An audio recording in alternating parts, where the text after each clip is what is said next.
ഭാരതത്തിൻ്റെ ദേശീയ വൃക്ഷമാണ് ആൽമരം.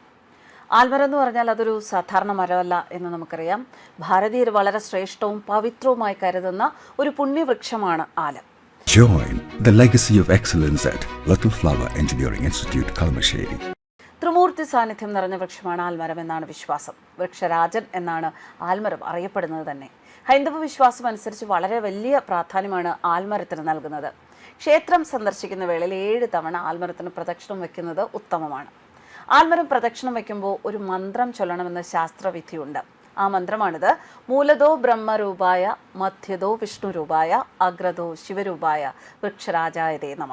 അതായത് ചുവട്ടിൽ ബ്രഹ്മാവും മധ്യത്തിൽ വിഷ്ണുവും അഗ്രത്തിൽ അതായത് മുകളിൽ ശിവനും വസിക്കുന്ന വൃക്ഷരാജാവായ അങ്ങേ ഞാൻ നമസ്കരിക്കുന്നു എന്നാണ് അർത്ഥം. ത്രിമൂർത്തികൾക്ക് സ്ഥാനം കൽപ്പിച്ചിരിക്കുന്ന അരയാലിനെ പ്രദക്ഷിണം ചെയ്യുന്നത് ശനിദോഷങ്ങൾക്ക് ആശ്വാസമാണ്.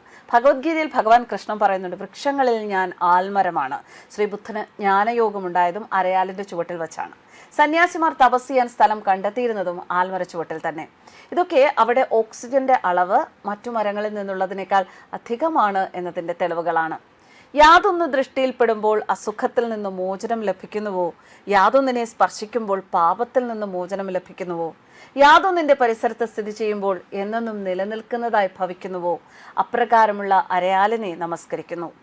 അശ്വത്ഥ ഹുതഭുക്വ ഗോവിന്ദസ്യ സദാശ്രയ അശേഷം ഹരമേ ശോകം.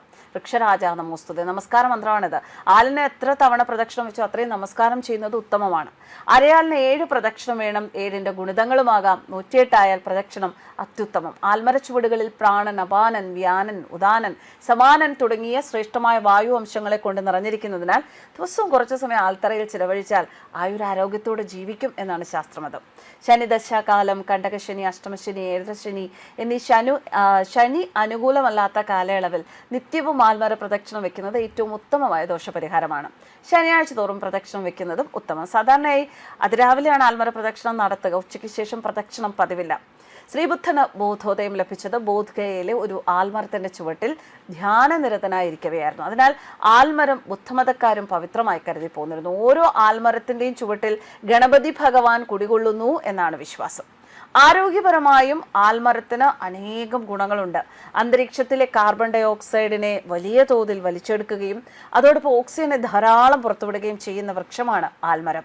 പ്രകൃതിയുടെ എയർ കൂളർ എന്നും പറയാം. അതിനാൽ ആൽ ചുവട്ടിൽ സൂര്യ നമസ്കാരം, ധ്യാനം, മന്ത്രജപം എന്നിവ ശീലമാക്കുന്നത് അത്യുത്തമവുമാണ്. ഇന്നത്തെ ഒരു കാലഘട്ടത്തിൽ, ചുറ്റും വിഷമയമായ ഈ ഒരു കാലഘട്ടത്തിൽ ആൽമരത്തിനടുത്തൊക്കെ പോയി കുറച്ചു നേരം ഇരിക്കുമ്പോൾ അത് നമ്മുടെ ശരീരത്തിനും മനസ്സിനും നൽകുന്ന ഒരു ശാന്തി എന്ന് പറയുന്നത് വളരെ വലുതാണ്. ന്യൂസ് ഡെസ്ക് കർമ്മ.